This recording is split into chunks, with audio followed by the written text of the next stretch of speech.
ঘটনাটা আমার কাছে যেভাবে এসেছে আমি সেভাবেই পড়ছি। ভৈরব তান্ত্রিক ও কর্ণ পিশাচিনীর উত্থান শেষ পর্ব বা 6 নম্বর পর্ব। বিসমিল্লাহির রহমানির রহিম। আসসালামু আলাইকুম জসি খান ভাই এবং সকল লিসনার্সগণ, আপনারা সবাই কেমন আছেন? আমি জানি আপনারা সবাই আল্লাহর অশেষ রহমতে অনেক ভালো আছেন, আর আমি আল্লাহর অশেষ রহমতে অনেক ভালো আছি।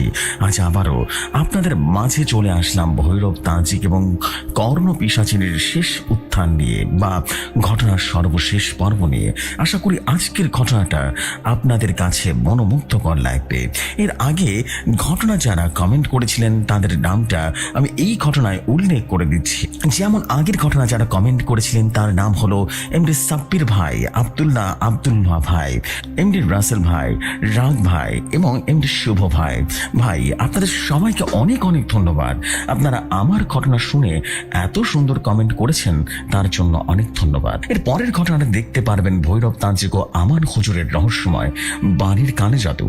একই সাথে একই গল্পে দুটি আলাদা চরিত্রের মানুষকে আপনারা দেখতে পারবেন। তো আজকে আর কথা বাড়াবো না, সরাসরি চলে যাই ঘটনাতে।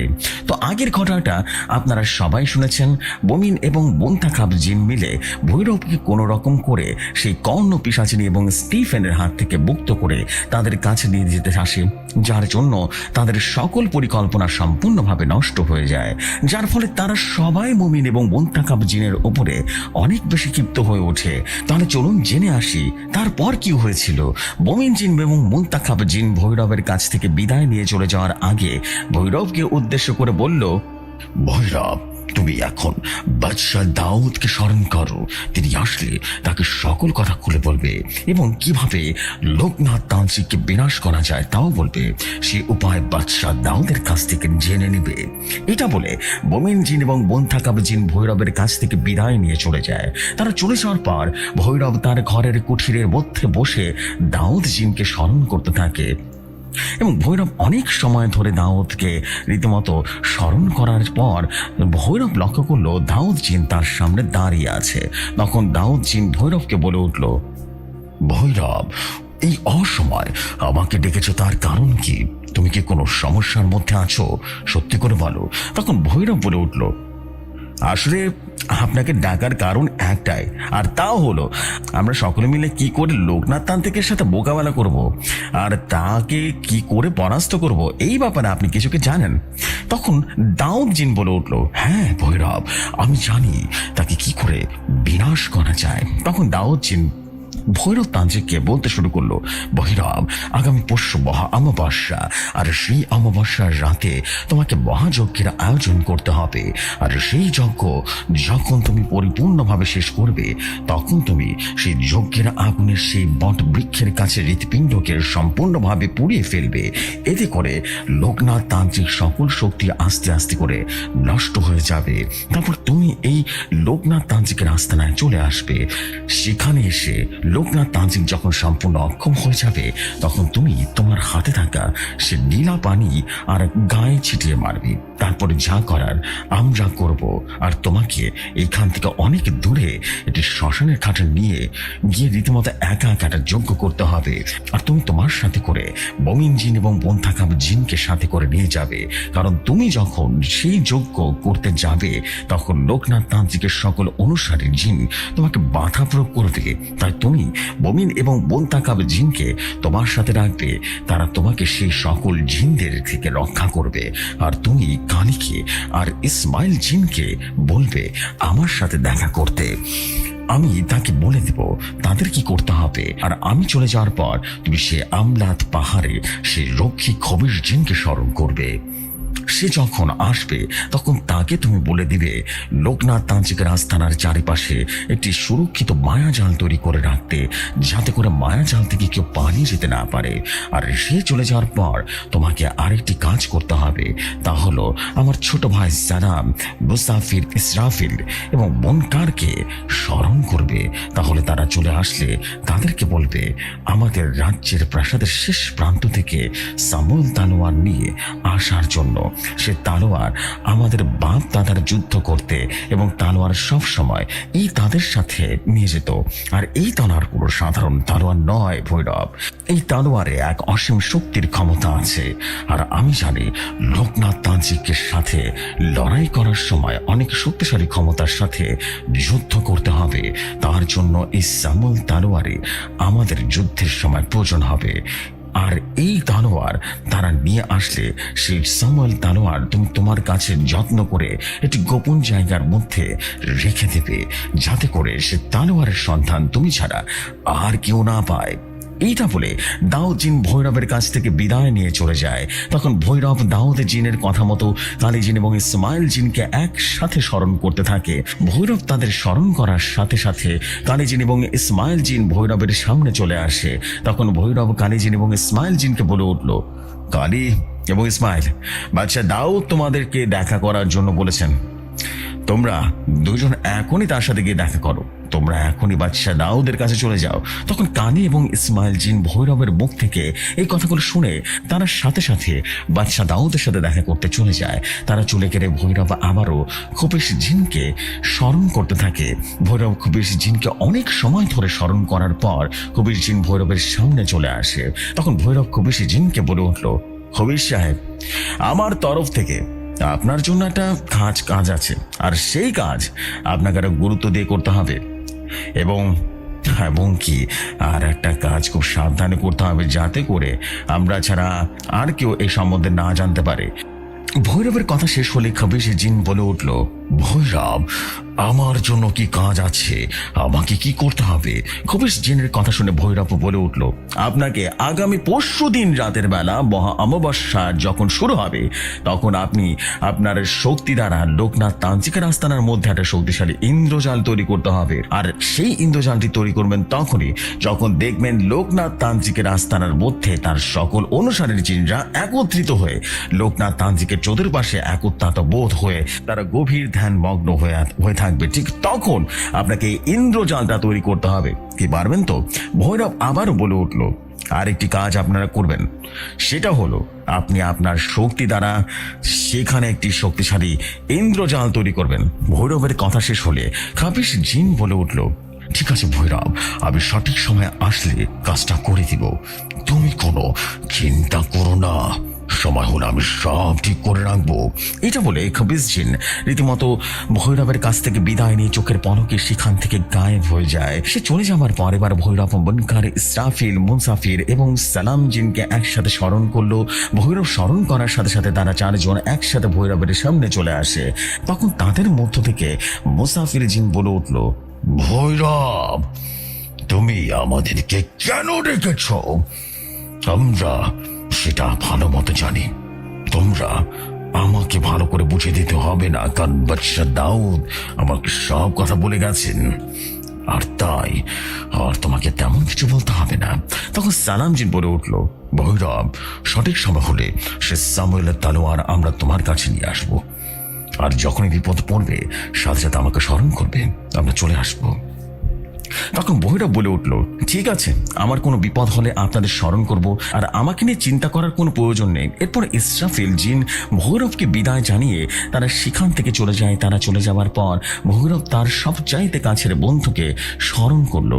বেশ কিছুক্ষণ ধরে স্মরণ করার পরেও তাদের কোনো খোঁজ খবর পাওয়া যায় না। তখন ভৈরব মনে মনে ভাবতে থাকে, হয়তোবা তারা কোনো এক কাজের মধ্যে আটকে গেছে, যার জন্য তারা তার সামনে আসছে না। এটা ভাবতে ভাবতে হঠাৎ করে ভৈরবের চোখ পড়ে যায় কুঠিরের বাইরে স্টিফেনের কারেন জিন তার দিকে এক দৃষ্টিতে তাকিয়ে আছে, আর তার দাঁতগুলো বের করে খিলখিল করে হাসছে। এইটা দেখে ভৈরব সাথে সাথে তার কুঠির থেকে বাহির হয়ে চলে আসে, আর সেই কারেন জিনের সামনে চলে আসে। ভৈরব সেই কারেন জিনের সামনে এসে বলল, স্টিফেন, তুই এইখানে কেন সে সত্যি করে বল, তুই আমার তীর সীমানায় আসার সাহস কি করে হলো? তখন সে আবুটা ভৈরবের দিকে তাকিয়ে খিলখিল করে হাসতে থাকে আর বলল, ভৈরব, তোরা নিজেদেরকে কি ভাবিস? তোরাই অনেক চালাক, তাই না? তখন ভৈরব সে কারেন জিনটাকে বলল, এইখানে নিজেকে চালাক ভাবার কিছু নেই স্টিফেন। তুই আমার এখানে এসেছিস কেন সেটা বল, আর সত্যি কথা বলবি। আর তা না হলে আমি তোকে এখানে ধ্বংস করে ফেলবো, মাথা রাখিস। তুই ভালো করে জানিস আমি কে। ভৈরবের কথা শেষ হতে সেই কারেন জিন ভৈরবকে বলে উঠল, ভৈরব, আমি তো এখানে আসছি তোকে একটা সুসংবাদ দিতে। তখন ভৈরব সেই কারেন জিনকে বলে উঠল, তুই আবার আমাকে কি সুসংবাদ দিতে এসেছিস? হ্যাঁ, আমি তো কোনো কথা শুনতে চাই না তোর কাছ থেকে। তুই এখান থেকে মানে কেটে পর, সত্যি করে বলছি, না হলে কিন্তু তোকে বন্দি করে ফেলবো। কথাটা ভালো করে মাথায় রাখ।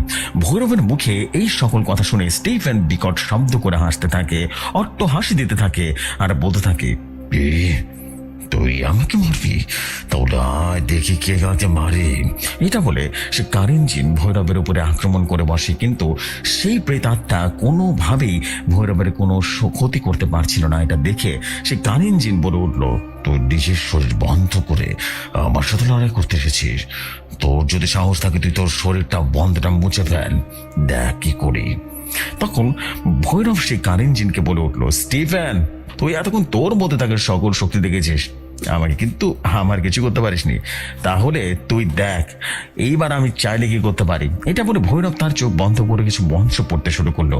ভৈরব মন্ত্র পড়া শেষ হলে সেই কারেন জিনটা দেখতে পায় তার চারিপাশে কালো ধোঁয়ায় রীতিমতো আস্তে আস্তে ঘিরে ফেলেছে।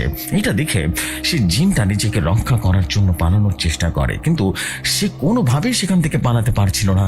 এরপরে সে কালো ধোঁয়া ধীরে ধীরে পুরোটা কেটে যায়, আর তখন সেই কারেন জিনটা দেখতে পায় সেখান থেকে একটা ভয়ঙ্কর ডাক নিয়ে বেরিয়ে আসছে। এইটা দেখে সেই কারেন জিনটা অনেক বেশি চমকপ্রীত হয়ে যায়, চমকে ওঠে আর তোতলাতে তোতলাতে বলতে থাকে, বাবা, মাতা মহেশ্বরী, আপনি এখানে? তখন মহেশ্বরী ডাকিনি বলে উঠল, ভৈরবকে উদ্দেশ্য করে বলে উঠল, ভৈরব, আমার ভোগ কোথায়?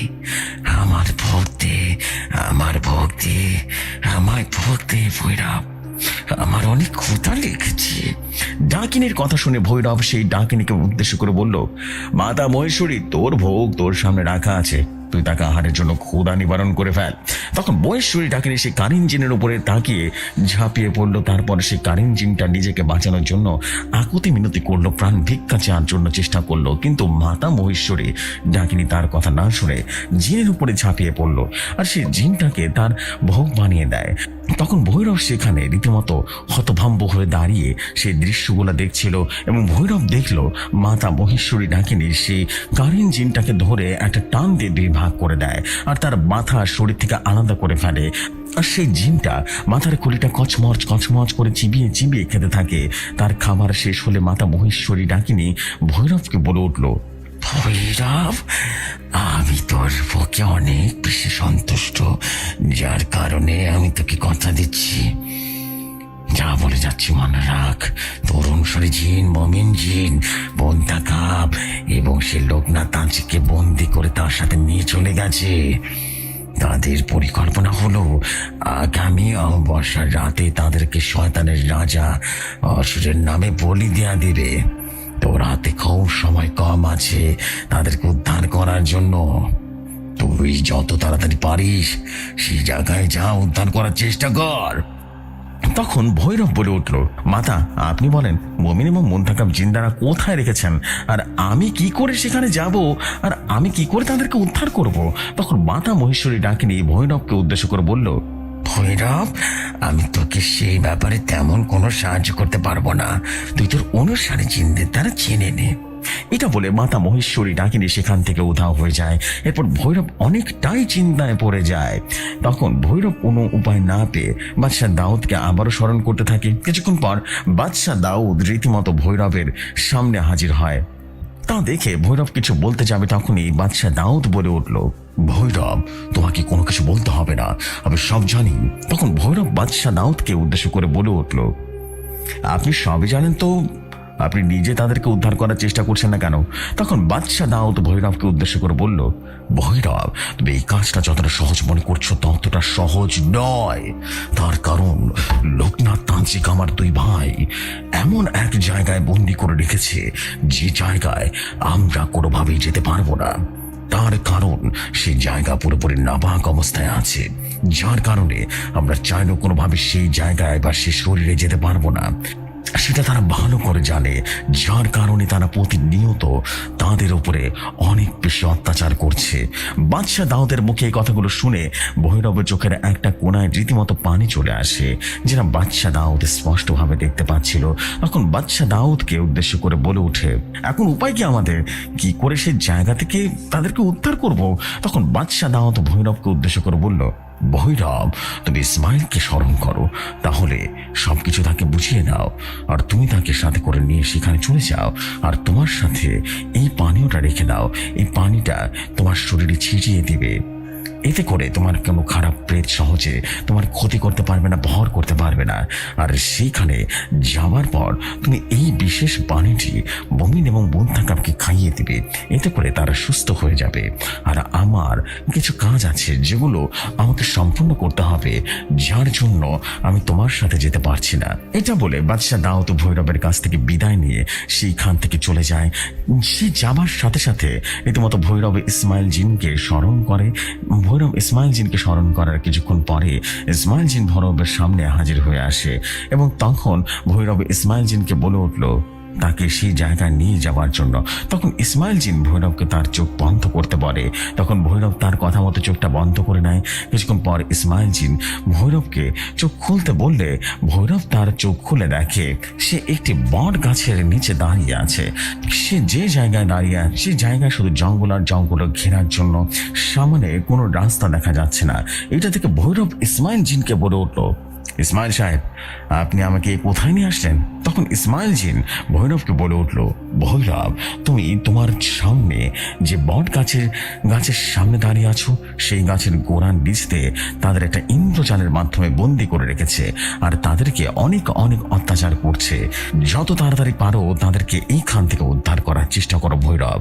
তুমি তাড়াতাড়ি করো, বাটি খনন করো, কিন্তু সাবধান, বাটি খনন করার সময় কোনোভাবে যেন তোমার নাইফটা সে বোতলের মধ্যে না লাগে, তাহলে কিন্তু সর্বনাশ হয়ে যাবে।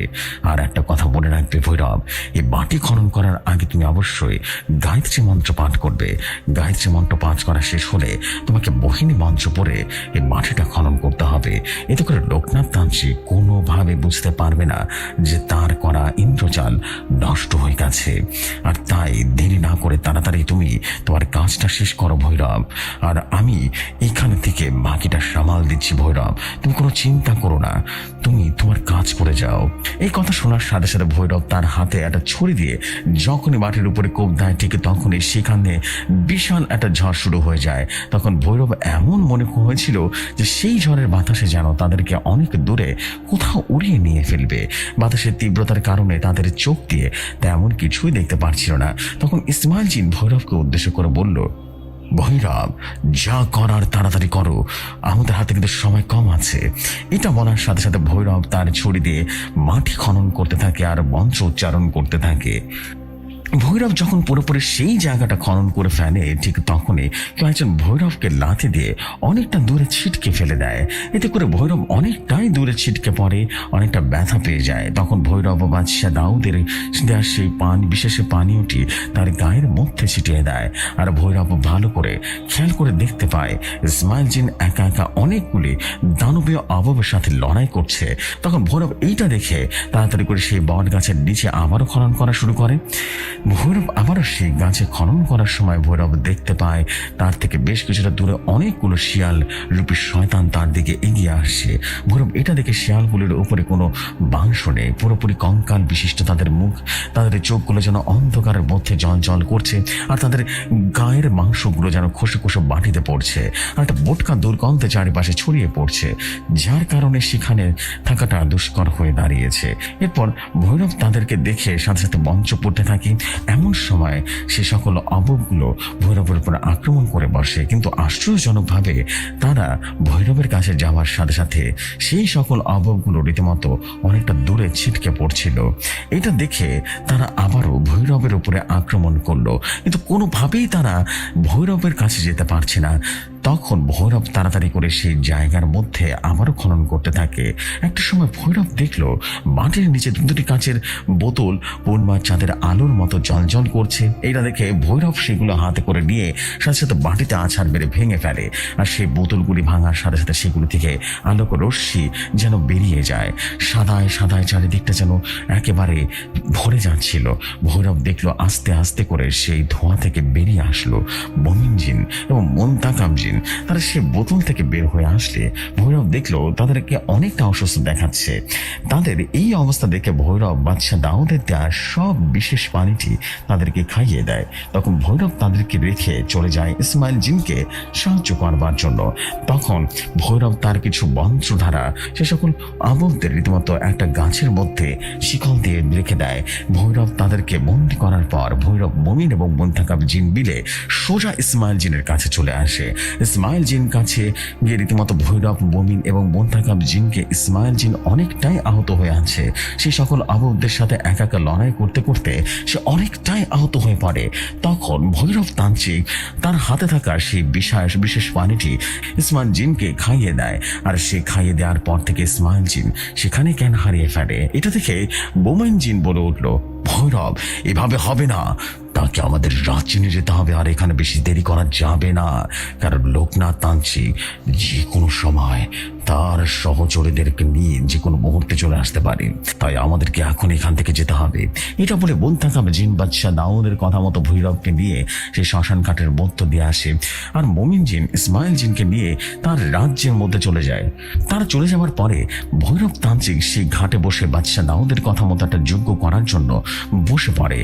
তখন ভৈরব তার মতো করে মঞ্চ পড়তে থাকে যে ভাই আমি এইখানে মঞ্চগুলি স্কিপ করে দিচ্ছি, তার কারণ মঞ্চগুলি পড়লে আমাদের প্রিয় হোস্ট জেফরি খান ভাইয়ের বিভিন্ন সমস্যা হতে পারে, যার কারণে এখানে মঞ্চগুলি স্কিপ করে দিচ্ছি। তা আবার ঘটনা শুরু করা যায়। বড় সে মঞ্চগুলো পড়া শেষ হলে ভৈরব দেখতে পায় আস্তে আস্তে সেই শ্মশান ঘাটের মাটিটা কাঁপতে শুরু করলো। তখন ভৈরব আর মুনতাকাম জিন তারা দুজনে হতভম্ব হয়ে তাকিয়ে থাকে, কারণ ওখানে কি হচ্ছে তারা বুঝে উঠতে পারছে না। তখন ভৈরব দেখলো সে বাটের বাটা জায়গায় রীতিমতো একটা ছক দিয়ে রীতিমতো আস্তে আস্তে উঠতে থাকে। এটা দেখে ভৈরব সেখান থেকে উঠে গিয়ে পাত্রটি তার হাতে নিয়ে ধরে রীতিমতো মুনতাকাম জিনের সামনে নিয়ে আসে। এরপর মুনতাকাম জিনের সাহায্যে সেই পাত্রটি তার কুঠিরের মধ্যে বসিয়ে দেয়। তার কুঠিরের মধ্যে প্রবেশ করিয়ে দেখলো মুমিন জিন তাদের সামনে দাঁড়িয়ে আছে। এটা থেকে ভৈরব মুমিনকে বলে উঠলো, মুমিন ইসমাইল সাহেব এখন কেমন আছে? হ্যাঁ, তার এই কথাটা শুনে মুমিন জিন বলে উঠলো, আলহামদুলিল্লাহ, ইসমাইল জিন আগের থেকে অনেকটাই সুস্থ, তাকে নিয়ে তুমি কোনো চিন্তা করো না। ভৈরব তোমার কাজ কতটুকু হলো? তখন ভৈরব বলে উঠলো, এই তো কাজ প্রায় অনেকটাই শেষ, এখন খালি সময়ের পালা, আর মাত্র একটা দিন অপেক্ষায় আছি। এই কথা বলার পর তারা সবাই দেখলো মুসাফির, ইসরাফিল, মুনকার এবং সালাম জিন একসাথে এসে ভৈরবের সামনে এসে হাজির হয়েছে। তখন মুমিন জিন তাদেরকে দেখে সালাম দিয়ে বলে উঠলো, ভাইজান আপনাদের আসতে এত দেরি হলো কেন? সে সামল তালোয়ার আনতে কোনো সমস্যা হয়নি তো? তখন মুনকার মুমিনকে বলে উঠলো, তুমি যেটা ভাবছো তেমন কিছু না, এটা সামরের তালোয়ার খুঁজতে খুঁজতে অনেকটা সময় পার হয়ে গেছে। এই কথাটা শেষ হওয়ার পর সালাম জিন ভৈরবকে বলে উঠলো, ভৈরব মুমিন এবং মুনতাকামকে আনতে তোমার কোনো সমস্যা হয়নি তো? তখন ভৈরব সালামকে বলে উঠলো, সালাম সাহেব আমাদের তেমন কোনো সমস্যা হয়নি, কিন্তু আমাদেরকে বাঁচাতে গিয়ে ইসমাইল সাহেব অনেকটা আহত হয়ে পড়েছে। তখন সালাম জিন ভৈরবকে বা ইসমাইল জিনকে নিয়ে চিন্তা করতে না করে দেয়। তারা সবাই ভৈরব আগামীকালকের অমাবস্যার প্রস্তুতি নিতে পারে। তারা সবাই ভৈরবের কাছ থেকে বিদায় নিয়ে চলে যায়। তারা যাওয়ার পরে ভৈরব আগামীকালকের জন্য এক মহাযজ্ঞ শুরু করে দেয়। যজ্ঞ করতে করতে একটা সময় ভৈরব শুনতে পায় পাখির কিচির মিচির শব্দ। যজ্ঞের আগুন নিভিয়ে তার কুঠিরের বাইরে চলে আসে। ভৈরব দেখলো এখনো ভোরের আলো পুরোপুরি ফোটেনি, তাই ভৈরব আর কিছু চিন্তা না করে ফ্রেশ হওয়ার জন্য পুকুর ঘাটে চলে যায়। ভৈরব পুকুর ঘাটে চলে যাওয়ার পর একদম চমকে ওঠে, কারণ ভৈরব পুকুর ঘাটের সামনে গিয়ে দেখলো পুকুরের পুরো পানিটা রীতিমতো লালচে বর্ণ ধারণ করেছে। এটা দেখে ভৈরব একদম যেন হতভম্ব হয়ে যায় আর বলতে থাকে, এটা কি করে সম্ভব? কারণ তার গুরুদেব নিজের হাতে পুকুর সহ কুঠিরের এক বিশেষ ইন্দ্রজাল দিয়ে বন্দি করে রেখেছিল। তখন ভৈরব চিন্তা করতে থাকে, মনে মনে ভাবতে থাকে, তাহলে কি গুরুদেবের করা সেই ইন্দ্রজাল নষ্ট হয়ে গেছে।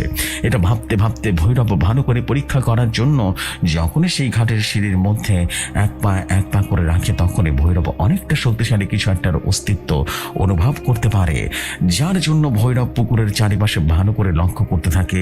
ভৈরব দেখলো আজকে পুকুরের মধ্যে কোনো বাতাস নেই, পুকুরের আশেপাশে কোনো কিচির মিচির শব্দ নেই, সেখানে থাকা সকল গাছপালাগুলি আজ স্থির হয়ে জায়গায় জায়গায় দাঁড়িয়ে আছে। আজকের পুকুর ঘাটটা ভৈরবের কাছে অনেক বেশি অপরিচিত মনে হচ্ছে। এটা ভাবতে ভাবতে হঠাৎ করে ভৈরবের চোখে পড়ে যায় পুকুরের দক্ষিণ পাশে। তখন ভৈরব দক্ষিণ পাশে তাকিয়ে বুঝতে পারে এই পুকুরের মধ্যে অনেক শক্তিশালী কিছুটা লুকিয়ে আছে, যে কিনা তার জন্যই এই পুকুরের পানিতে অপেক্ষা করছে। এটা বুঝতে পেরে ভৈরব সাথে সাথে করে পুকুর পাটে রীতিমতো হাঁটা শুরু করলো। পরিত্যক্ত অগ্নিকুণ্ড ছাই, মঞ্চ পড়া সেই ছাইগুলো যারা পানিতে ছিটিয়ে দেয় এবং উচ্চস্বরে মঞ্চ পাঠ করতে থাকে। হঠাৎ ভৈরব দেখলো সেই পুকুরে ঠান্ডা পানি আস্তে আস্তে করে রীতিমতো ফুটন্ত পানির মতো টাকবক টাকবক করে ফুটছে। এটা দেখার পর কিছুক্ষণ পরে ভৈরব ভালো করে লক্ষ্য করলো সেই জায়গার মধ্যে আস্তে আস্তে করে অন্ধকার আরেক অন্ধকারে পুরোপুরি গ্রাস করে ফেলেছে। কিছুক্ষণের মধ্যে পুরো জায়গাটা অন্ধকার নেমে আসে। এটা দেখে ভৈরব তার মঞ্চ পড়ার গতি যেন বাড়িয়ে দেয়। ভৈরব আরো দেখলো একটা কালো ধোঁয়া তার চারিপাশে ঘুরঘুর করছে। হঠাৎ করে সেই ধোঁয়াটা অদৃশ্য হয়ে বের হয়ে আসলো ভৈরবের গলায়, রীতিমতো চাপ দিয়ে রীতিমতো একটা টেনে পানির নিচে নিয়ে যাওয়ার চেষ্টা করছে। ভৈরব সেই হাতের সাথে রীতিমতো অনেক জোড়াজোড়ি করতে থাকে, কিন্তু কোনোভাবেই সে অদৃশ্য হাত থেকে পেরে উঠতে পারছে না। তখন ভৈরব সেই হাত থেকে বাঁচার জন্য সাথে সাথে বহিনী মন্ত্র করতে থাকে। কিছুক্ষণ পর হঠাৎ করে সেই হাতটা কোথায় যেন অদৃশ্য হয়ে যায়। তখন ভৈরব বসা থেকে উঠে দাঁড়িয়ে পানির কাছে যেতেই কেউ একজন তাকে ধাক্কা দিতে পানিতে ফেলে দেয়। ভৈরব পানিতে পড়ে যাওয়ার পর যখনই সে পানির দেখে উঠে আসবে, ঠিক তখনই কেউ একজন ভৈরবকে প্রায় 2 পায়ে অনেকটা জোরে পানির নিচে টান মারে, যার ফলে ভৈরব রীতিমতো পানির নিচে হাবুডুবু খেতে থাকে। একটা সময় ভৈরবের দম যখন পুরোপুরি শেষ হয়ে যায়, ঠিক তখনই ভৈরবের পকেট থেকে সেই চকমকি কবচটা জাগ্রত হয়ে যায়, ভৈরবের হাতে চলে আসে। তখন ভৈরব সেই কবচটি হাতে আসার সাথে সাথে পায়ের দিকে নিয়ে যায়। সেই কবচটি পায়ে ধরতে যায়, কালো ছায়াটি আস্তে আস্তে সেই চকমকি কবচটি তার মধ্যে সেই কালো ছায়ার মধ্যে শোষণ করে নেয়। কিছুক্ষণের মধ্যে ভৈরব অনুভব করতে পারে তার পা আগের তুলনা অনেকটাই হালকা হয়ে গেছে। এটা বুঝতে পেরে ভৈরবের সাথে সাথে পানির তলে রীতিমতো যেতে থাকে। পানির নিচ থেকে উঠে আসার পর ভৈরব বড় বড় নিঃশ্বাস নিতে থাকে। এমন সময় কেউ একজন ভৈরবকে পেছন থেকে ডাক দেয়। ভৈরব সাথে সাথে পেছন ফিরে দেখে বন্তাকাপ জিন দাঁড়িয়ে আছে। তখন বন্তাকাপ জিন ভৈরবকে এই অবস্থা দেখে অনেকটা ক্ষিপ্ত হয়ে যায় আর বলে উঠল, ভৈরব, তুমি এত বড় বিপদের মধ্যে থাকা সত্ত্বেও আমাদেরকে কেন স্মরণ করনি? তুমি জানো তোমার জন্য আজ সাক্ষাৎ হয়েছে। তখন ভৈরব হাঁপাতে হাঁপাতে বলল, আসলে আমি তখন বুঝে ওঠার আগে আমার উপর আক্রমণ করে বসে, যার কারণে আমি নিজেকে রক্ষা করতে পারছিলাম না। সে কে ছিল আমি অনুভব করতে পারিনি, আর তার সামনে আমার কোনো মন্ত্র কাজও করছিল না। আমি কোনোভাবে তার সাথে পেরে উঠতে পারছিলাম না। আমি বুঝতেই পারছিলাম না যে আসলে সে কে। তখন মন থাকা জিন ভৈরবকে বলে উঠল, ভৈরব, তোমার সামনে যে দাঁড়িয়ে ছিল সে কোনো সাধারণ জিন ছিল না, সে হলো স্বয়ং অসুরের বংশী জিন ইলিয়াস, যার সামনে তুমি কোনো ভালো তান্ত্রিকের মন্ত্র শক্তি কাজ করে না।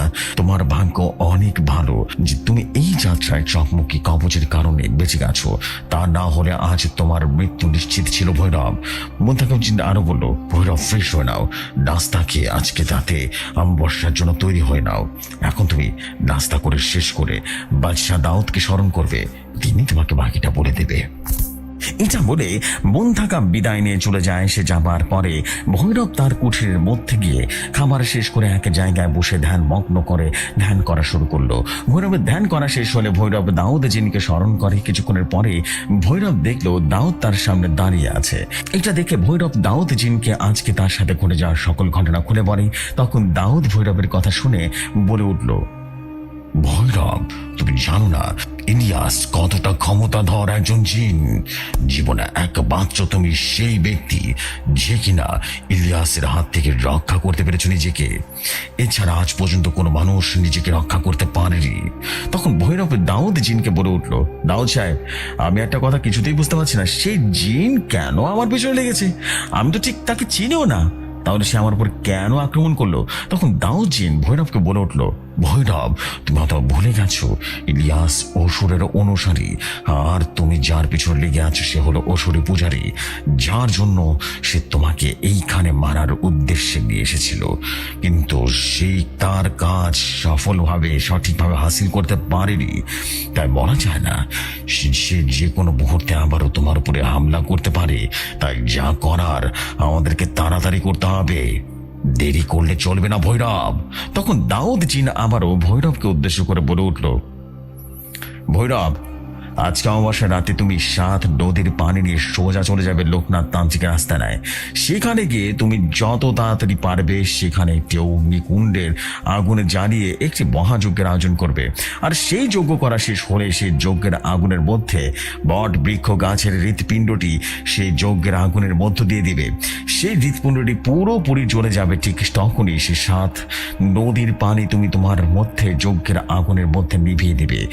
তারপর তুমি আস্তে আস্তে করে দেখতে পারবে সেখানে থাকা লোকনাথ তান্ত্রিক এবং অনুসারীরা শক্তি আস্তে আস্তে শেষ হয়ে যাবে। আর তুমি তোমার সাথে থাকা আমলাত পাহাড় থেকে নিয়ে আসা নীলা নদীর পানিগুলো তান্ত্রিকের উপর ছিটিয়ে যাবে। তারপর আমি যা করার করব, আর তুমি কোনো চিন্তা করো না।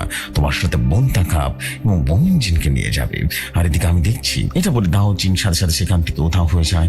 দাউদ জিন চলে যাওয়ার পর ভৈরব মমিন ও বন্তাকাপ জিনকে স্মরণ করে কিছুক্ষণের মধ্যে তারা ভৈরবের সামনে চলে আসে। তখন ভৈরব মমিন জিনকে কিছু বলতে যাবে, ঠিক তখনই মমিন জিন বলে উঠল, ভৈরব, তোমার আমাদের কোনো কিছু বলতে হবে না। ভাইজান আমাদের সকল কিছু আগে থেকে বলে দিয়েছে, যার জন্য আমাকে নতুন করে কিছু বলতে হবে না। তখন ভৈরব মমিন জিনকে বলে উঠল, মুমিন সাহেব, আমাদেরকে তো 7 নদীর পানি আনার জন্য যেতে হবে। আর এই পানি আনতে হলে অনেক সময়ের ব্যাপার আছে, তার জন্য আমাদের বেশি দেরি করা ঠিক হবে না। তখন বন্তাকাপ জিন ভৈরবকে বলে উঠল, ভৈরব, তুমি কোনো চিন্তা করো না, যা করার আমরা করব, তুমি শুধু আমাদের সাথে থেকো, পানিগুলি নিয়ে আসবে। তখন ভৈরব বলে উঠল, তা নয় বুঝলাম, কিন্তু আমরা পানি আনতে রওনা দেব কখন? হ্যাঁ? তখন মমিন জিন বলে উঠল, ভৈরব, আমরা সন্ধ্যার পরে সেই পানি আনার উদ্দেশ্যে রওনা দেব। ভৈরব, তুমি এখন বিশ্রাম করো, রাতে অনেক কাজ আছে। আজকে জীবন মরণের যুদ্ধ করতে হবে। আজ রাতে খারাপ এবং ভালোর মধ্যে লড়াই হবে। আশা করি সব সময়ের মতো আজকেও ভালোর চা হবে ইনশাআল্লাহ। এটা বলে তারা চলে যায়। তারা চলে যাওয়ার পর ভৈরব একটু বিশ্রাম করার জন্য বিছানায় গিয়ে শুয়ে পড়ে। কিছুক্ষণ পরে হঠাৎ করে একটা শব্দ শুনে তার ঘুম ভেঙে যায়। ভৈরব ঘুম থেকে উঠে দেখলো বিকেল হয়ে গেছে। তার সামনে দাঁড়িয়ে আছে কালী জিন এবং ইসমাইল জিন, মুমিন জিন, খাবিস জিন এবং বন্তাকাপ জিন। তাদের মধ্যে কালী জিন ভৈরবকে নমস্কার জানিয়ে বলে উঠল, ভৈরব, আমাদের হাতে সবাই খুব কম আছে, যা করার তাড়াতাড়ি করার চেষ্টা করো, এতে করে আমাদেরই ভালো হবে। তখন ভৈরব জিন বলে উঠল, ঠিকই বলেছেন কালী, আমাদের যে করার আজ রাতে করতে হবে। এই কথা বলার পর ইসমাইল জিন বলে উঠল, ভৈরব, তুমি যাই করার না করো, বনি করে তোমার সাথে সে শ্যামল তালোয়ারটা নিয়ে যাবে সে লোকনাথ তান্ত্রিকের আস্তানায়। আর মনে রাখবে, কোন রকম ভুল করা যাবে না ভৈরব, কারণ একটা ভুল করলে ওখানে সে বিশাল বড় বিপদের সম্মুখীন হতে হবে। সাবধানে করবে। আর ভৈরব, তুমি মমিন এবং বন্তাকাপ জিনকে নিয়ে সেই রওনা দাও আর নদীর পানি আনার জন্য যাও। তুমি কোন বিপদে পড়লে মমিন এবং বন্তাকাপকে সাহায্য করবে, তুমি চিন্তা করো না, আমি সময় মতো তোমার কাছে চলে আসবো। এই বলে খবিস জিন এবং ইসমাইল জিন সেখান থেকে চলে যায়। তারা চলে যাওয়ার পরে ভৈরব, বন্তাকাপ জিন এবং মমিন জিন চলে যায় 7 নদীর পানি আনার জন্য চলে যায়। তারা চলে যাবার পর সন্ধ্যা হয়ে রাত নেমে আসে, কিন্তু তাদের কোনো খোঁজ পাওয়া যায় না। এদিকে কিছুক্ষণ পর আমাদের রীতিমতো লোকনাথ তান্ত্রিকের আস্তানার কথা বলা হয়। লোকনাথ তান্ত্রিকের আস্তানার মধ্যে আস্তে আস্তে করে তারা সকল অনুসারী জিন লোকনাথ তান্ত্রিকের আস্তানার মধ্যে চলে আসে। সেখানে লোকনাথ তান্ত্রিক তার সকল অনুসারী জিনকে বলে ওঠে, সে যতক্ষণ পর্যন্ত এখানে যজ্ঞ করবে ততক্ষণ পর্যন্ত কেউ যেন সেখানে প্রবেশ না করে। তার কথা মতো অনুসারীরা প্রেতাত্মা এবং আস্তানার আশেপাশে পাহারা দিতে থাকে। তারা পাহারা দেওয়া শুরু করলে লোকনাথ তান্ত্রিক সে তার মহাযজ্ঞ করার জন্য রীতিমতো অগ্নিকুণ্ডের সামনে বসে পড়ে এবং তার সাথে কিছু শক্তিশালী মন্ত্র পড়তে শুরু করে। কিছুক্ষণের মধ্যে সে রীতিমতো লোকনাথ তান্ত্রিককে দেখে সকল ডাকিনী প্রেত পিশাচরা এসে এখানে একজন করে হাজির হচ্ছে। যেমন ডাকিনীর মধ্যে কমলা ডাকিনী, কর্ণপিশাচিনী, 10 মহাবিদ্যা, অষ্টম বিদ্যা, ধূমাবতী এবং আরো অনেকে লোকনাথ তান্ত্রিকের চারিপাশে গোল হয়ে সে অগ্নিকুণ্ডের সামনে চোখ বন্ধ করে দাঁড়িয়ে আছে এবং মঞ্চ পাঠ করতে থাকে। তার সকল মঞ্চ পাঠ করতে করতে হঠাৎ করে তাদের সেই জায়গায় দৃশ্য আস্তে আস্তে করে পরিবর্তন হতে থাকে। তারা যখন সবাই তাদের মধ্যে মঞ্চ করতে থাকে তখন গভীর ধ্যান মগ্ন হয়ে যায়। ঠিক সেই সময় ভৈরবের সেখানে আগমন ঘটে। ভৈরবকে দেখে লোকনাথ তান্ত্রিক সকল অনুসারী জিন মিলে ভৈরবের উপরে ঝাঁপিয়ে পড়লো, কিন্তু তারা কোনোভাবেই ভৈরবকে আটকাতে পারছে না। ভৈরব একা এসে মঞ্চ পড়ে ইন্দ্রজালের মধ্যে সবাইকে বন্দি করে ফেলে। সেখানে অনেক শব্দ হওয়ার কারণে লোকনাথ তান্ত্রিকের ধ্যান ভেঙে যায়, যার কারণে সে অনেক বেশি ক্ষিপ্ত হয়ে ভৈরবের দিকে রীতিমতো লাল চক্ষু দিয়ে তাকিয়ে থাকে। সে যখন পেছনে ঘুরে ভৈরবকে দেখবে ঠিক তখনই ভৈরব তার ইন্দ্রজালের মাধ্যমে তার অনুসারী পিশাচ জিনদেরকে বন্দী করে রেখেছে। এটা দেখে লোকনাথ তান্ত্রিক সাথে সাথে তার চোখ বন্ধ করে বিড় করে কিছুটা সময় পরে পিশাচদেরকে ছুড়ে মারে, আর সাথে সাথে সে সকল প্রেত পিশাচরা সেই ইন্দ্রজালের মধ্যে মুক্ত হয়ে যায়। তারা সবাই মুক্ত হয়ে আবারও ভৈরবের উপরে ঝাঁপিয়ে পড়ে। একটা সময় ভৈরব সেই সকল পিশাচদেরকে বন্দি করে ফেলে এবং ভৈরবকে বন্দি করার পর লোকনাথ তান্ত্রিক এবং সকল ডাকানি মিলে বিভৎস এক হাসিতে মেতে ওঠে। এবং কি বিভৎস সে হাসির শব্দটা বর্ণনা করা সম্ভব নয়। তার হাসতে হাসতে সেই সকল ডাকিনীরা যে যার মতো করে তার আসল রূপে আসতে থাকে। তার আসল রূপ দেখে ভৈরব যখন জ্ঞান হারানোর মতো অবস্থা হয়ে পড়ে, একটা সময় লোকনাথ তান্ত্রিককে ইশারা করে সেই পিশাচটা রীতিমতো ভৈরবকে নিয়ে চৌকার থেকে অনেকটা দূরে মাথা পুড়ে ফেলে চলে আসে। তখন লোকনাথ তান্ত্রিক ভয়ঙ্করভাবে হাসতে থাকে এবং হাসতে হাসতে ভৈরব তান্ত্রিক রীতিমতো ভৈরবকে নিয়ে বলে ওঠে, ভৈরব, আমি তোকে বলেছিলাম আমাদের দেখা হবে। আমি জানতাম তুই আমার কাছে ব্যাঘাত দেওয়ার জন্য এখানে আসবি, তাই তো আগে থেকে পরিকল্পনা করে রেখেছি। আমি আজকে আমার পরিপূর্ণ সমতা তোকে দেখাবো। আমার অনেক দিনের ইচ্ছা আজ পূরণ হতে যাচ্ছে। তখন ভৈরব এই কথাটা শুনে বলে উঠল, লোকনাথ তান্ত্রিক, শোন, তুই শুনে রাখ, তুই যে স্বপ্ন দেখছিস না সেই স্বপ্ন কোনোদিন পূর্ণ হবে না। ঈশ্বর ঠিকই আছেন, তিনি প্রতিবার পৃথিবীতে বিভিন্ন মানুষ রূপে এসে তোর মতো পাপীদের যুগে যুগে অবশ্যই পাপাচারের জন্য নরকের কীটে ধ্বংস করে এসেছেন। আজ হয়তো বা ঠিক তিনি যে কারোর রূপে এসে তোকে ধ্বংস করেই যাবে, বুঝতে পেরেছিস? লোকনাথ তান্ত্রিকটি মনে রাখিস, তিনি ছাড় দেন কিন্তু ছেড়ে দেন না।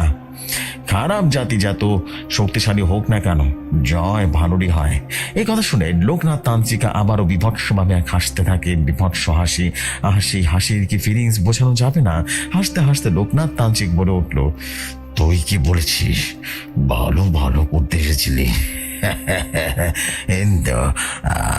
সবাই ভালো করতে এসে নিজের প্রাণ বিসর্জন দিয়ে গেছে, যেমন তোর গুরু জগন্নাথ তান্ত্রিক চার বেলায় হয়েছিল, আজ ঠিক বিষয়টি একইভাবে হবে। এটা বলে সেখানে থাকা সকল ডাকিনী, হাকিনী, প্রেত পিশাচিনী সকলে মিলে হাসতে শুরু করলো। ভৈরবের চারপাশে গোল করে তার চতুর্পাশে ঘুরতে থাকে। আর লোকনাথ তান্ত্রিক একটা ভয়ঙ্কর রকম দেখতে একটা মূর্তির সামনে দাঁড়িয়ে বিভিন্নভাবে মন্ত্র পড়ে যাচ্ছে। সেই মূর্তিটা দেখতে কিছুটা এরকম ছিল। সেই মূর্তিটা পুরোপুরি কালো বর্ণের ছিল। সেই মূর্তিটার মুখ দিয়ে দুটো বড় বড় লম্বা লম্বা দাঁত বেরিয়ে আছে। তার পুরো শরীরে লাল সিঁদুর দিয়ে আবৃত করা। তার মাথার মধ্যে বড় বড় দুটো শিং বেরিয়ে আছে। আর তার পাশে রাখা আছে পাঠা বলি দেওয়ার একটা বিশাল বড় কাটারি, যার মধ্যে কিছু শুকুরের রক্ত। তার গায়ে লাগিয়ে লোকনাথ তান্ত্রিক মন্ত্র পড়তে পড়তে ভৈরবের কাছে চলে যায়। হঠাৎ করে সে তার মঞ্চ পড়া বন্ধ করে ভৈরবের দিকে তাকিয়ে খিলখিল করে একে বিভৎস হাসি দিতে থাকে। ভৈরবের মাথা বরাবর একটা কোপ দিয়ে রীতিমতো দেহ থেকে মাথাটা আলাদা করে দেয়। এটা দেখে লোকনাথ তান্ত্রিক আর তার অনুসারীরা মিলে বিভৎসভাবে হাসতে থাকে আর বলে ওঠে, আজকে আমার কাজ সম্পন্ন হয়েছে। আজ থেকে আমি মহাশক্তি একজন তান্ত্রিক। চির অমর, আমার কোনো মৃত্যু নেই। এই জগতে আমার কোনো মৃত্যু নেই, আমি চির অমর। এটা বলার সাথে সাথে সেখানে ঘূর্ণিঝড় শুরু হয়ে যায়। সেখানে থাকা সবকিছু যেন বুঝে উঠাতে পারছিল না যে কি হচ্ছে। তখনই সবাই যেন ধ্যাবাচেকা খেয়ে যায়। সেখানে দাঁড়িয়ে থাকে। হঠাৎ লোকনাথ তান্ত্রিক শুনতে পায় এক বিকট গায়েবী হাসির শব্দ। গায়েবী শব্দটা আস্তে আস্তে যেন বেশ প্রকট হয়ে জোরালো হচ্ছে। সে হাসির শব্দ থেকে ভেসে আসলো একটা কথা, যুগে যুগে আল্লাহ পাক রব্বুল আলামিন তোদের মতো শয়তানকে বিনাশ করার জন্য কাউকে না কাউকে এই জমিনের মধ্যে পাঠিয়েছে। আজ ঠিক তাদের বিকল্প হিসেবে আমি এসেছি তোদের বিনাশ করার জন্য। এই বলে সেই শব্দটা থেমে যায়। তারপর সেখানে আস্তে আস্তে কিছু অদৃশ্য শক্তি দৃশ্যমান হয়ে ওঠে। তারা দৃশ্যমান হওয়ার পর সেখানে একজন বের হয়ে আসতে থাকে। যেমন সেখান থেকে বের হয়ে আসে কালী জিন, মুমিন জিন, খবিস জিন, মুনতাকাব জিন, ইসমাইল জিন, ইসরাফিল জিন, সালাম জিন, মুনকার জিন, মুসাফির জিন। তারা সবাই এক এক করে বেরিয়ে আসে। লোকনাথ তান্ত্রিক তাদেরকে সবাইকে দেখে বলে উঠল, যাক ভালোই হলো, ভৈরবের মতো আজ এইখানে বলি দিব তোদেরকে। চিন্তা করিস না, আমি তোদেরকে বেশি বেশি কষ্ট দিয়ে মারবো না, তোরা চিন্তা করিস না। তার এই কথা শুনে ইসমাইল জিন বলে উঠলো, সেটা দেখা যাবে কে কাকে মরে। তোর মতো পাপিষ্ঠকে ধ্বংস করার জন্য আল্লাহ পাক আমাদেরকে বেছে নিয়েছেন। তাই আজ তোর সামনে তোর মৃত্যু দূত হয়ে দাঁড়িয়ে আছে। আজ তোর মৃত্যু আমাদের হাতেই লেখা আছে। আর তুই সবচাইতে বড় ভুল করেছিস ভৈরবকে হত্যা করে। ঠিক সেই ভুলের মাসুল তোকে দিতে হবে শয়তান তান্ত্রিক। আমি কথা দিচ্ছি, যেভাবে হোক ভৈরব হত্যা করেছি ঠিক সেইভাবে তোর মৃত্যু হবে। ইসমাইল জিনের মুখে এই কথাটা শুনে সাথে সাথে লোকনাথ তান্ত্রিক তার অনুসারী জিনদের আদেশ করলো তাদের উপরে রীতিমতো হামলা করে মেরে ফেলার জন্য। লোকনাথ তান্ত্রিক তাদেরকে আদেশ দেওয়ার সাথে সাথে তারা সবাই মিলে মুমিন জিন, মুনতাকিব জিন এবং অন্যান্য সকল জিনের উপরে আক্রমণ করে বসে।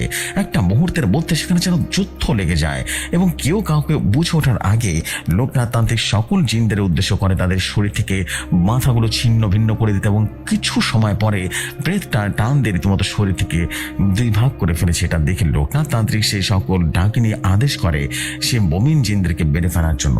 তখন তারা সবাই মিলে সে সকল জিনদের উপরে ঝাঁপিয়ে পড়ে। এই ফাঁকে লোকনাথ তান্ত্রিক নিজে সেই অগ্নিকুণ্ডর সামনে বসে পড়ে এবং কিছু মন্ত্র পড়তে থাকে। লোকনাথ তান্ত্রিক চাচ্ছিল 10 মহাবিদ্যার 3য়তম মহাবিদ্যা নিয়ে এবং মুনকার, কালী, মুমিন, মুনতাকাব এবং সবাই জিনকে বন্দী করবে। যেভাবে সেই কাছে 10ম বিদ্যার 3য় মহাবিদ্যার কিছু শক্তিশালী মন্ত্র পড়তে থাকে। সেই মন্ত্র পড়ার কিছুক্ষণ পরে আস্তে আস্তে তারা সকলে দুর্বল হতে থাকে। ডাকিনীরা তাদের উপরে ঝাঁপিয়ে পড়ে কিন্তু ভাবেই যেন ঢুকে যাচ্ছিল। ঠিক সেই সময় লোকনাথ তান্ত্রিক কিছুটা দূর থেকে অনেক জোরে জোরে মহেশ্বরী ডাকিনী আহ্বান করার শক্তিশালী মন্ত্র পড়তে থাকে। তখন লোকনাথ তান্ত্রিকে এদিকে ওদিক থেকে দেখতে আসলো কে এই জায়গায় মহেশ্বরী ডাকিনীকে আহ্বান করছে, মন্ত্র পড়ছে।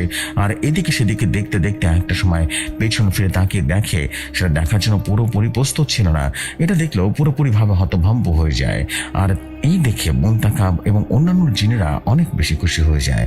তারপর লোকনাথ তান্ত্রিক যখনই তার পেছনে তাকায় সে দেখতে পায় এটা আর কেউ নয়, ভৈরব, যাকে কিনা সে একটু আগে প্রভুর নামে বলে দিয়েছিল। লোকনাথ তান্ত্রিক এইটা দেখে কোনোভাবেই যেন নিজেকে বিশ্বাস করাতে পারছিল না। তখন লোকনাথ তান্ত্রিক ভৈরবকে দেখে তোতলাতে তোতলাতে বলে উঠলো, তুই তুই এখানে আসলি কি করে? আমি না তোকে আমার প্রভুর নামে বলে দিলাম, তাহলে তুই আবার এইখানে আসলি করে? এইটা বলার সাথে সাথে ভৈরব বলে উঠলো, তুই মনে করেছিলিস তুই আমাকে মেরেছিস? আসলে তুই একটা মূর্খ। শুনে রাখ, আমাকে ভেবে তুই যাকে মেরেছিস আমি সেটা ছিলাম না, সেটা আমার একটা ছায়া ছিল, যার কারণে তুই নিজের লক্ষ্য হাসিল করতে পারছিস না। এটা বলে ভৈরব সেখানে বসে অগ্নিকুণ্ড জ্বালিয়ে যজ্ঞের আগুনের সামনে বসে বসে মন্ত্র পড়তে থাকে। ভৈরব সেখানে বসে জোরে জোরে মোহিনী মন্ত্র পড়তে থাকে। এটা দেখে লোকনাথ তান্ত্রিক ভৈরবের কাছে এসে আস্তে আস্তে কিছু অদৃশ্য শক্তির কারণে লোকনাথ ভৈরবের কাছে আসতে পারছে না। আর এদিকে মুমিন, মুনতাকাব, ইসমাইল, ইসরাফিল এবং সকল জিনরা রীতিমতো যুদ্ধে মেতে উঠেছে। আর এদিকে একটা সময় দেখে মুমিন জিনরা সেই ডাকিনীকে রীতিমতো আছাড় দিচ্ছে এবং ডাকিনী মুমিনকে আছাড় দিচ্ছে। এক ভয়াবহ যুদ্ধ লেগে গেছে। সেখানে যেন এক বিভীষিকাময় মুহূর্ত হয়ে যায়। কেউ কাউকে বিন্দু মাত্র ছাড় দিচ্ছে না। যার যত শক্তি সে তার যুদ্ধ চালিয়ে যাচ্ছে। আর এদিকে লোকনাথ তান্ত্রিক সে তার অগ্নিকুণ্ডের সামনে বসে বসে অনুসারীদের রীতিমতো আহ্বান করতে থাকে। আর এদিকে ভৈরব তার অগ্নিকুণ্ডের সামনে বসে তার তন্ত্র মন্ত্র দ্বারা লোকনাথ তান্ত্রিকের উপরে প্রেসার দিচ্ছে। যাচ্ছিল। এটা দেখে একটা সময় ভৈরব যজ্ঞ শেষ করে গেলে সাথে সাথে তার হাতে থাকা সেই বট বৃক্ষের গাছের হৃৎপিণ্ডটা অগ্নিকুণ্ডের মধ্যে ফেলে দেয়, জ্বালিয়ে দেয় এবং সাথে সাথে লোকনাথ তান্ত্রিক বিকট একা চিৎকার দিয়ে মাটিতে লুটিয়ে পড়ে। সে মাটিতে পড়ে যাওয়ার সাথে সাথে ভৈরব সেই আমলাদ পাহাড় থেকে আসা নীলা পানি লোকনাথ তান্ত্রিকের উপরে ছুটিয়ে মারে, আর সাথে সাথে যজ্ঞের আগুনের মধ্যে নিয়ে আসে, নদীর পানিতে নিয়ে এসে রীতিমতো নিভিয়ে দেয়। ভৈরব 7 নদীর পানি নিয়ে অগ্নিকুণ্ডের আগুন নিভিয়ে দেওয়ার পর ভৈরব সেই সামুয়াল তালোয়ারের হাতে রক্ত দিয়ে জাগ্রত করার চেষ্টা করে, কিন্তু কোনোভাবেই সে সামুয়াল তালোয়ার রক্ত পাওয়ার পরেও সে আসল শক্তিতে আসতে পারছে না। ঠিক সেই সময় ওই জায়গাটা বিশাল ঘূর্ণিঝড় শুরু হয়ে যায়, চারিপাশটা যেন থরথর করে কাঁপতে থাকে। বাতাসের সাথে ধুলাবালি উড়ার কারণে সেখানে থেকে রীতিমতো কেউ চোখ বেলতে পারছে না।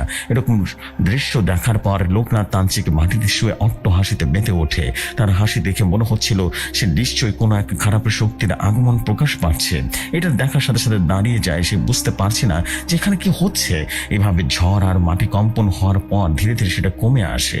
সেই সময় আগুনের গোলা কোথায় যেন মাটিতে ঝাঁপিয়ে পড়ে এবং সে আগুনের গোলাগুলো মাটিতে ধপাস করে শব্দ হয়, সাথে সাথে চারিদিকে যেন কালো ধোঁয়ার সৃষ্টি হয়, আর সেই ধোঁয়া থেকে বিকট রহস্যময় হাসির শব্দ ভেসে আসছিল। আর সেই ধোঁয়ার কারণে তেমন খানে দেখা যাচ্ছিল না। একটা সময় সেই কালো ধোঁয়া পুরোপুরিভাবে কেটে গেল। দেখা যায় সেখানে বিশাল এক দেহ ভয়ঙ্কর চেহারার দানব দাঁড়িয়ে আছে, আর তার চেহারা আকারের বর্ণনা দিয়ে কোনোভাবেই বোঝানো সম্ভব নয়, কারণ সে দেখতে এতটাই ভয়ঙ্কর ছিল। ওখানে থেকে ভৈরবের কিছু সংখ্যক জিনরা ভয় রীতিমতো আতঙ্কিত হয়ে ওঠে, কারণ সেই জিন আকারে ছিল প্রায় 60 থেকে 70 ফিট লম্বা হবে। তার মুখ বিশাল বড় বড়, দাঁতগুলো অনেক লম্বা লম্বা, আর চোখগুলো ছিল রক্ত জবার মতো লাল, আর তার মুখের মধ্যে কিছু দাড়ি ছিল, সারা শরীরে লোম দিয়ে আবৃত। তার গায়ে আগুনের ফুলকি যেন গড়িয়ে গড়িয়ে পড়ছে, বিভৎস এক ক্রিয়েচার। তখন তারা কিছু বুঝে ওঠার আগে সেই শয়তান ভৈরবের গায়ে জোরে জোরে লাথি মারলো এবং ভৈরব লাথি খেয়ে অনেকটা দূরে ছিটকে পড়ে। ভৈরব লাঠি খেয়ে ইতিমধ্যে ছিটকে পড়ার সাথে যখনই সোজা হয়ে দাঁড়ায় তখন ভৈরব খেয়াল করলো তার গায়ে কিছু অংশ পড়ে গেছে। এর কারণে সে শয়তানের গায়ে থাকা লাভার আগুনের কারণে সে শয়তান আবারও ভৈরবকে এগিয়ে আসবে। সেই সময় কালী মুনকার, ইসমাইল, মুনতাকাব সহ সকল জিন তারা সকল মিলেও সেই শয়তানের সাথে মোকাবেলা করতে চলে আসার পরেও সকলে মিলে বিরুদ্ধে রীতিমতো শয়তানের বিরুদ্ধে লড়াই করে। তারা সবাই একসাথে লড়াই করার পরে শয়তানের সাথে পরাস্ত করতে পারছে না। অনেকটা সময় লড়াই করার পর তারা অনেক আহত হয়ে যায়। তখন তাদের মধ্যে মনে হচ্ছিল তাদের মধ্যে শরীর থেকে যেন ক্যান্সার শক্তি কেড়ে নিয়েছে। তারা আর সহ্য করতে না পেরে সাথে সাথে মাটিতে লুটিয়ে পড়ে।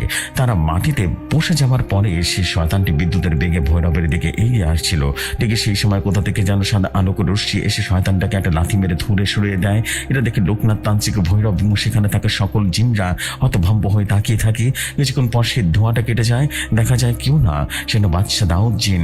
সেখানে শয়তান বিদ্যুতের গতিতে এসে সামনে সেই শয়তানটার বাদশা জিনকে রীতিমতো ছুঁড়ে মারে এবং ছিটকে মারে। তখন বাদশা দাউদ কাটা কাটা হাত নিয়ে রক্ত গড়িয়ে গড়িয়ে সে তানোয়ারে গিয়ে পড়লো, যার ফলে তাদের মধ্যে সে তানোয়ারটা হঠাৎ করে জাগ্রত হয়ে ওঠে এবং আলোকের সৃষ্টি করে।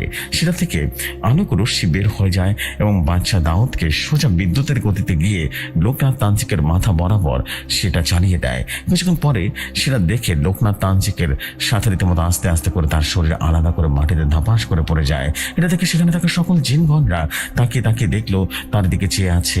লোকনাথ তান্ত্রিকের শরীর থেকে মাথাটা আলাদা হওয়ার পর সে শয়তানটা বিকট এক চিৎকারে বাদশা দাউদের দিকে এগিয়ে আসতে থাকে। তখন বাদশা দাউদ তার হাতে থাকা স্যামুয়েলের তারোয়ার শয়তানটার দিকে আগত করে। সে শয়তানটি আঘাত করে, একটু দূরে চলে যায়। তখন বাদশা দাউদ সেই শয়তানকে আবারও আঘাত করতে যাবে, ঠিক তখন এই শয়তানটা সেখানে ধোঁয়ার মতো পরিণত হয় এবং বাতাসের সাথে মিলিয়ে যায়। আর সে যাওয়ার সাথে সাথে সবাইকে উদ্দেশ্য করে বলে যায়, আমি আবারও আসবো, আগের থেকে 10 গুণ বেশি শক্তি নিয়ে আসবো। তুই একদম ঠিক করিসনি কাজটা, তোরা আমার অনুসারীদের সবাইকে ভুল করলি, ভুল কারণে প্রায়শ্চিত্ত হতে হবে, কথাটা মনে রাখিস। এটা বলে সে এখান থেকে চলে যায়। সে যাবার পর খবির জিন বলে উঠল, ভৈরব, আমরা এই ডাকিনীকে কি করব? তখন ভৈরব খবির জিনকে বলে উঠল, আমরা সবাই এই সকল ডাকিনীদেরকে নিয়ে চলে যান, ঠিক আছে? শুধুমাত্র কর্ণ পিশাচিনীকে রেখে যান, কারণ তার সাথে আমার অনেক দিনের পুরনো হিসাব নিকাশ আছে। ভৈরব এই কথা শুনে রীতিমতো মোহিনী মন্ত্রের মাধ্যমে সেখানে মাতা মহেশ্বরী ডাকিনীকে আহ্বান করতে কিছুক্ষণ পরে সেই মহেশ্বরী ডাকিনী চলে আসে। ভৈরবকে বলে উঠল, ভৈরব, আমাকে হঠাৎ ডাকার কারণ কি? তখন ভৈরব মাতা মহেশ্বরী ডাকিনীকে বলে উঠল, এই শয়তান ডাকিনী যে আমার পুরো পরিবারকে নিজ হাতে মেরে ফেলেছে, সে আমার গুরুদেবকে মেরেছে, যার জন্য আমি সর্বহারা হয়ে গেছি। তার জন্য আমি আমার সবচাইতে কাছের মানুষদেরকে হারিয়েছি। আমি চাই আপনি এই শয়তান ডাকিনীকে এখন পুরোপুরিভাবে ধ্বংস করে দিন, যাতে করে সেই শয়তান ভবিষ্যতে আর কারোর জীবন না নিতে পারে, ঠিক আছে? আর ভৈরবের কথা শুনে মাতা মহেশ্বরী ডাকিনী কর্ণ পিশাচিনীর উপর আক্রমণ করে সে কিছুক্ষণ পর দেখা যায় মহেশ্বরী ডাকিনী সেই কর্ণ পিশাচিনীকে ধরে শরীর থেকে মাথাটা আলাদা করে দেয় এবং দুখণ্ড করে আস্তে আস্তে কর্ণ পিশাচিনীর শরীর থেকে আলোক ফুলকে উঠে উঠে রীতিমতো বাতাসের সাথে বিঁধে যায়। কর্ণ পিশাচিনীকে মারার পর মাতা মহেশ্বরী ডাকিনী ভৈরবকে বিদায় দিয়ে সেখান থেকে উধাও হয়ে যায়। সকলে যাওয়ার পর বাদশাহ দাউদকে ভৈরবের কাছে চলে আসে। তখন ভৈরব বাদশাহ দাউদকে বলে উঠল, দাউদ, দাউদ সাহেব, আপনি ঠিক আছেন তো? বাদশাহ দাউদ বলে উঠল, আমি ঠিক আছি ভৈরব, কিন্তু আমার মনে হয় এখন ইসমাইল, বমিনকে, সালামকে তারা অনেক বেশি আহত হয়েছে, তাদেরকে সাথে করে নীল পানি গায়ে ছিটিয়ে দাও, এতে করে তারা সবাই সুস্থ হয়ে উঠবে। তখন ভৈরব তার ঝোলা থেকে পানিটা বের করে সবার গায়ে ছিটিয়ে মারে। তারপর ভৈরব বাদশাহ দাউদকে বলে উঠল, আচ্ছা দাউদ সাহেব, আপনি বলেন তো এই শয়তানটা এত শক্তি কোথা থেকে পেল? সে কি আসলে অসুর নাকি অন্য কেউ? তখন বাদশাহ দাউদ বলে উঠল, না ভৈরব, আসলে সে কিন্তু অসুর ছিল না, সে ছিল অসুরের সেনাপতি, সাধারণ একজন সেবক। তার শক্তি সম্বন্ধে তুমি কিছুই জানো না। এখন থেকে তোমাকে সবসময় সাবধানতা অবলম্বন করতে হবে ভৈরব, কারণ তুমি মাত্র ওর আগা উপরে রীতিমতো ফেলেছ, এখনো পরিপূর্ণ গোড়াও উপরে ফেলতে পারোনি, তাই একটু সাবধানে থাকবে, যে কোনো সময় তোমার উপর আক্রমণ হবে। এটা বলে বাদশাহ দাউদ সেখান থেকে ভাইদেরকে নিয়ে সেখান থেকে চলে আসে। সেখানে এসে বাদশাহ দাউদ তার সকল রাজ সবাইকে নিয়ে চলে আসে। তখন ভৈরব বলে উঠল, বাদশাহ দাউদ, আপনি এখানে সবাইকে নিয়ে আসলে তার কারণ জানতে পারি? তখন বাদশাহ দাউদ বলে উঠল, ভৈরব, আমি একজনের সাথে ওয়াদা করেছিলাম, তাই তোমাদের সবাইকে এখানে নিয়ে এসেছি, তোমাদের সবার সাথে ওয়াদা পূরণ করার জন্য। এইটা বলে বাদশাহ দাউদ আসিয়া বলে ডাক দেয়। তার ডাক শুনে সেখানে এক অনন্ত সুন্দরীর নারীর আগমন ঘটে। তারপর বাদশাহ দাউদ ইসমাইল জিনকে সামনে আসতে বলল। তারপরে বাদশাহ দাউদ তার সিংহাসন থেকে নেমে দাউদ জিন তার ছোট বোন ইসমাইল জিন তার হাতে তুলে দেয় আর বলে দেয়, ইসমাইল, আমি কথা রেখেছি, তুমি তোমার কথা রাখবে আশা করি। তখন ইসমাইল জিন এবং তার বউ আসিয়া থেকে দেখে রীতিমতো পানি ধরে রাখতে পারলো না, কান্না করে দিল। আসিয়া পরি তার বুকে জড়িয়ে নেয়। তার কিছুক্ষণ পরে খুশিতে রীতিমতো তার আবেগপ্রবণ হয়ে যায়। তারপর রাজ্যে বিশাল অনুষ্ঠান করে তাদের বিয়ে দেওয়া হয়। তাদের রাজ্যের অনুষ্ঠান শেষ হলে বমিন এবং মুত্তাকাব জিন রীতিমতো বিলে ভৈরবকে তার কুঠিরের মধ্য দিয়ে তাকে বিদায় দিয়ে চলে আসে। তো আসসালামু আলাইকুম প্রিয় জেফরি ভাই এবং সকল লিসনার্সগণ, আজকে ভৈরব তান্ত্রিকের কর্ণ পিশাচিনীর শেষ পার্ট এটাই ছিল। আপনাদের কাছে কেমন লেগেছে কমেন্ট করে জানাবেন। আর খুব শীঘ্রই আপনাদের মাঝে ভৈরব তান্ত্রিক এবং আমান হুজুরের রহস্যময় বাড়ির ঘটনা অবশ্যই শীঘ্রই লিখে পাঠাবো। আপনারা পরের ঘটনা ভৈরব তান্ত্রিক এবং আমান হুজুরের একই সাথে একই স্টোরিতে দেখতে পারবেন। আর আপনারা যারা আমান হুজুরের ঘটনা এখনো শুননি, তারা 629তম এপিসোডে শুনে আসেন, তাহলে বুঝতে পারবেন আমান হুজুর সম্পর্কে। এই পর্ব শেষ হলে আমরা ভৈরব তান্ত্রিকের ওষুধ সিরিজ শুরু করব। আজকের মতো বিদায় নিচ্ছি। আমি মোহাম্মদ আরিয়ান রয়, জেলা চাঁদপুর। দেখা হবে নতুন কোনো পর্বে। ততক্ষণ সবাই ভালো থাকুন, সুস্থ থাকুন। আসসালামু আলাইকুম। ভালো থাকবেন ভাইয়া।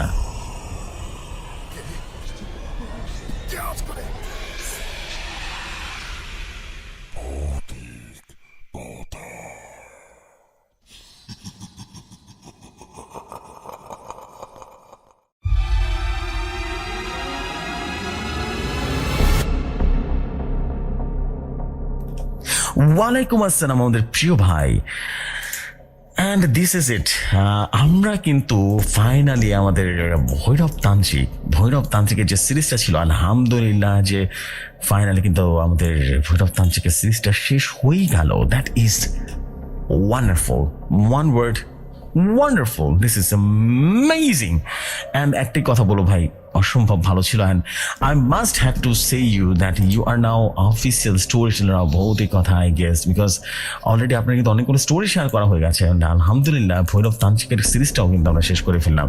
অ্যান্ড ইনশাল্লাহ এরপর থেকে কিন্তু আপনার স্লট তৈরি হচ্ছে। অ্যান্ড ইনশাল্লাহ প্রতি উইকে কিন্তু ইনশাল্লাহ সব কিছু ঠিক থাকতে আপনার স্টোরি আমি সহ সবাই শুনতে পারবে।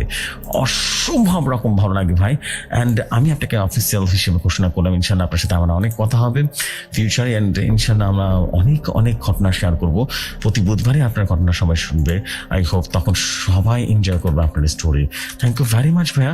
অ্যান্ড হোপ সো ফাটাফাটি কিছু একটা হয়ে যাবে। Thank you very much. And আপনারা যারা যারা কর্ণ পিশাচিনীর প্রথম ঘটনাটা শুনে নেয়, প্রথম থেকে যারা যারা শুনে নেয় তাদেরকে বলছি এই শনিবার আমরা কিন্তু কর্ণ পিশাচিনী বা ডাকিনী বা যেটাকে বলি না কেন ভৈরব তান্ত্রিকের কর্ণ পিশাচিনী সিরিজটা এক পর্বে আমরা দিয়ে দিব। যতগুলো এপিসোড হয়েছিল সবগুলো মিলিয়ে একটা এপিসোড আপনারা শুনতে পারবেন পুরো ঘটনাটা, তাহলে সবাই খুব এনজয় করতে পারবেন। আশা করছি বুঝতে পেরেছেন। And thank you so much আমাকে এতক্ষণ ধরে শোনার জন্য। অ্যান্ড আই বিলিভ যে আপনাদের সবার কাছে অসম্ভব রকম ভালো লেগেছে আজকের স্টোরি। অ্যান্ড ইনশাআল্লাহ আপনাদের সবার কাছে একটাই আবদার থাকবে এবং একটা মাত্র অনুরোধ থাকবে, আপনারা সবাই যার যার জায়গা থেকে কমেন্ট করবেন এবং অবশ্যই দারুণ দারুণ সব কমেন্টই কিন্তু আপনাদের কাছ থেকে আমি চাই। এবং আপনারা যেটা করবেন কমেন্ট করলে হবে না, শেয়ারও করে দেবেন আমাদের লিঙ্কটা, আমাদের ভিডিও লিঙ্কটা। আই হোপ সবাই এনজয় করবে তখন। So this the fact. Thank you very much Aryan Roy ভাই। And see you soon. ইনশাল্লাহ আপনার আরও স্টোরি আমরা সামনে শুনছি তাহলে প্রতি উইক ইনশাল্লাহ। সো ততক্ষণ সবাই ভালো থাকুন, সুস্থ থাকুন। একটু পরে শুরু হবে, অলরেডি শুরু হচ্ছে, অলরেডি চলছে আমাদের কিন্তু লাইভ সেশন। আপনারা কিন্তু লাইভে যুক্ত হয়ে যান। লাইভে কিন্তু আমাদের 743তম এপিসোডের দ্বিতীয় খণ্ডটা চলছে, সবাই জয়েন করে ফেলুন। এখন মতো এই এপিসোড বা প্রথম পর্ব থেকে শেয়ার করতে, মানে প্রথম খণ্ড থেকে বিদায় নিচ্ছি। আসসালামু আলাইকুম, ভালো থাকবেন সবাই।